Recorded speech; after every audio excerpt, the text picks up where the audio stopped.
ایک بڑھیا جس کا شوہر فوت ہو گیا، بچے چھوٹے تھے اور اس کے پاس کچھ بھی کمانے کو نہیں تھا، اس کو کہیں سے تھوڑے سے پیسے ملے اور اس نے اون خریدی اور اس اون سے اس نے کچھ بنانے کی کوشش کی کہ اس سے بازار جا کے بیچوں گی۔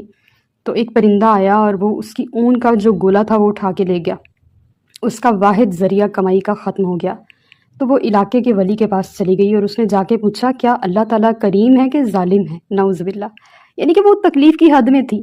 تو ابھی وہ اللہ کے ولی اس کی پوری بات سننے کے بعد کچھ کہنے ہی والے تھے کہ دروازے پر دستک ہوئی۔ تو دروازہ کھولا تو کچھ اجنبی لوگ تھے، تو انہوں نے کہا کہ ہم آپ کے علاقے میں مہمان ہیں، ہم اس سمندر کے علاقے سے گزر رہے تھے، قریب ترین جزیرہ جو تھا نا یہ آپ کا علاقہ تھا، کیا اتنے پیسوں کے عوض ہمیں یہاں رکنے کی اجازت دے دیں گے؟ تو انہوں نے چند ہزار درہم، یعنی کہ بہت بڑی رقم تھی، ان کو پیش کیے۔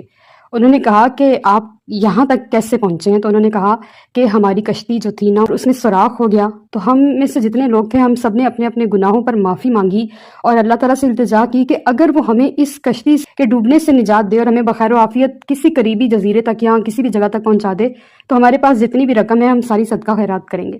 تو اچانک سے ایک پرندہ آیا اور اس کے چونچ میں ایک اون کا گولا تھا، اس نے اس سوراخ کو بھرا۔ اون میں یہ خاصیت ہے کہ وہ پانی کو اندر نہیں آنے دیتی، اور ہماری کشتی جو تھی وہ کھولے کھا رہی تھی، ایک دم سے وہ ساکن ہو گئی اور یہاں پہ آ کے رک گئی۔ سبحان اللہ! تو یہ ہے صدقات جو وہ قبول کرتا ہے اور اپنے بندوں سے لے کے اپنے بندوں ہی کی مدد کرتا ہے، ان کے درجات دینے کے لیے بلند کرتا ہے اور بندوں کے دنیاوی معاملات کے لیے آسانیاں ہو جاتی ہیں۔ اس بڑھیا کی تو پوری زندگی ہی بدل گئی۔